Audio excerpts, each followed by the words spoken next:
Утро нового дня на канале НВК Саха. Мы продолжаем свою работу в студии Иван Луцкан. Рад всех приветствовать. Сегодня на календаре 26 декабря, среда.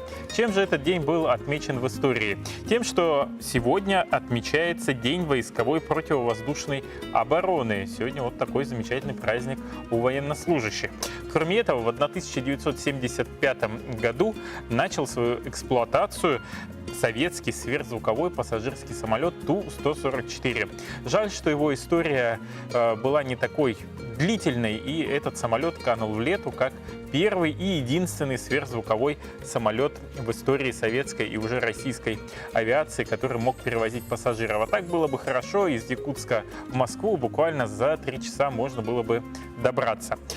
Кроме этого, по народному календарю сегодня день Евстрата. Каков будет этот день, такого будет месяц январь, говорили наши предки. В течение 12 суток после Евстрата наблюдали за погодой и делали прогнозы на всю предстоящую зиму. Давайте за погодой понаблюдаем, а более точный прогноз от наших синоптиков. По данным Якутского управления по гидрометеорологии и мониторингу окружающей среды, в центральных улусах погода следующая. Минус 34, минус 35 ожидается, в Заречье минус 30, минус 37, на юге республики минус 35, минус 37, в Вилюйских улусах минус 34, минус 40, в Нижнеленских минус 40, минус 41, на западе минус 37, минус 44, в Колымо-Идигирских улусах минус 34, минус 46, в Янских минус 40, минус 46, на северо-западе минус 15, минус 23. В Якутске в 6 утра температура воздуха была минус 33 градуса. Атмосферное давление 764 миллиметра ртутного столба. Ветер западный 2 метра в секунду. Днем ожидается около 35 градусов мороза. В целом погода без осадков. Друзья, вот такая погода. А пока передаю слово нашей информационной службе.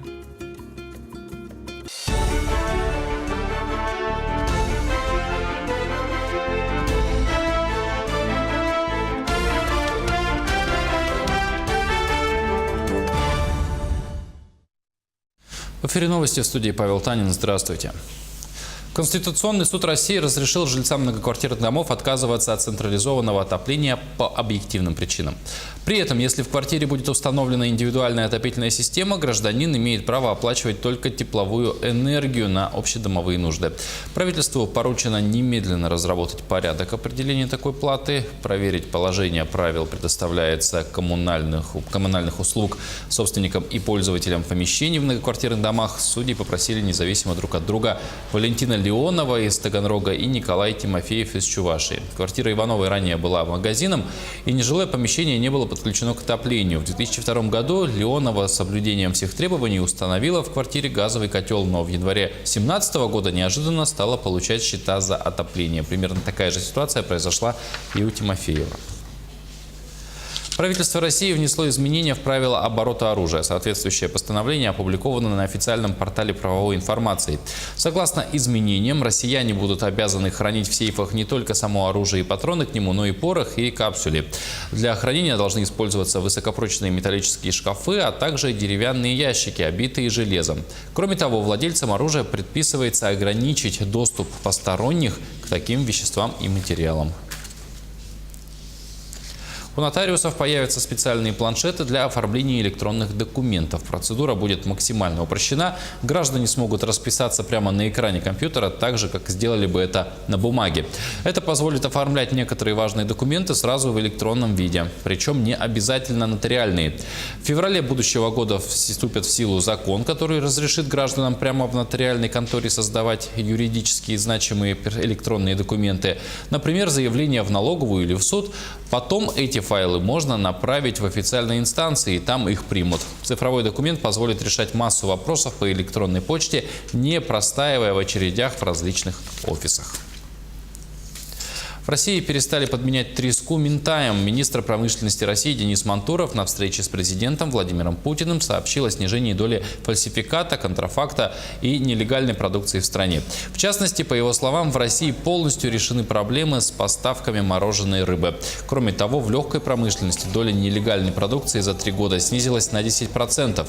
Из серой зоны вывели около 375 миллиардов рублей. Дальнейшее повышение прозрачности розницы глава Минпромторга связывает с совершенствованием системы маркировки. Крупные производители безалкогольных напитков начали приучать потребителей к сбалансированному питанию. В ответ на тенденцию потребителей в России контролировать свой рацион питания, крупные производители меняют свой продуктовый портфель, отвечая запросам потребителей. К примеру, компания Coca-Cola еще 2 года назад уменьшила содержание сахара более чем в 500 своих напитках по всему миру. В России, например, в напитках Fanta, Sprite и Schweppes его содержание сократилось на 30–80%. В компании делают акцент на производстве напитков в упаковках меньшего объема. Несмотря на то, что в России на долю безалкогольных напитков приходится всего 1% от среднесуточного потребления калорий, продукцию, реализуемую российскими потребителем, Coca-Cola также стремится сделать менее сладкой. К этой минуте все новости. Оставайтесь с нами.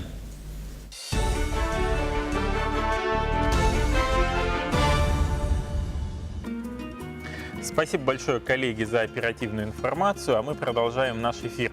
Новый год приходит на порог, а вместе с ним, естественно, приходит и масса угощений. Ну, понятно, что традиционный салат оливье, мандарины, фрукты. Главное, только свинью. Вот я не знаю, правильно ли запекать или не запекать на Новый год. Наверное, все-таки символ следующего года обидится. А вот интересный факт про салат сельдь под шубой.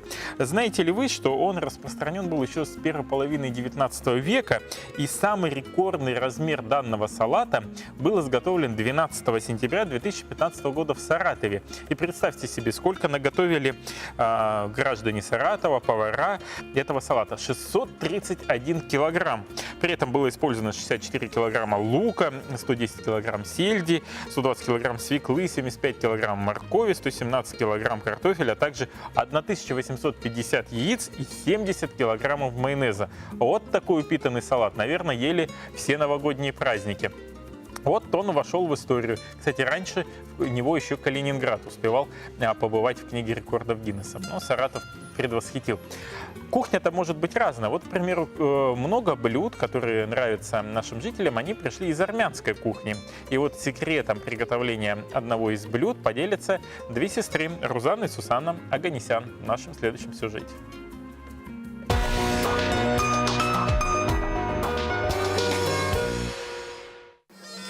Доброе утро, дорогие телезрители! Сегодня я вам расскажу про армянскую кухню. У нас хаш – это наша национальная, наша древняя это наша еда, блюдо наше.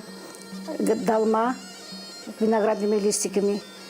Это там говяжье мясо, виноградными листиками завязываем и вот так показываем и кушаем. Она очень-очень вкусная.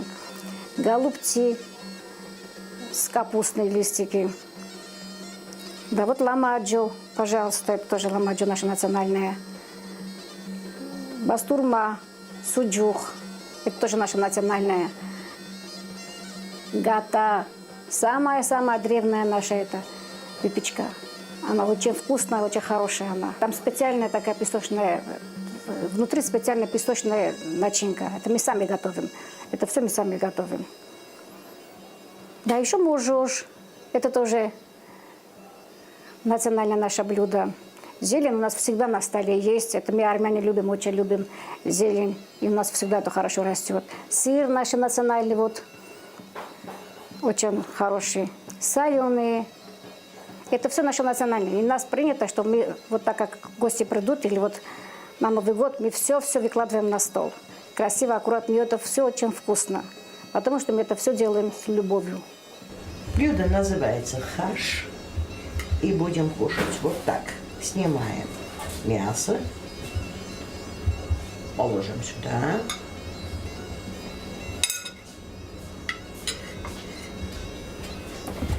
Накрываем лавашом. Здесь будем соль насыпать. И еще чеснок.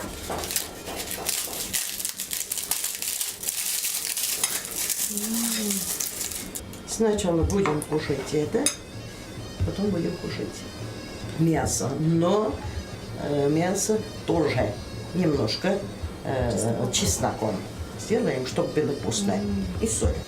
От армянской общины я вас всех поздравляю с наступающим Новым году. Хочу, чтобы у вас был очень удачный год, очень хороший год. Здоровья хочу желать вам всем.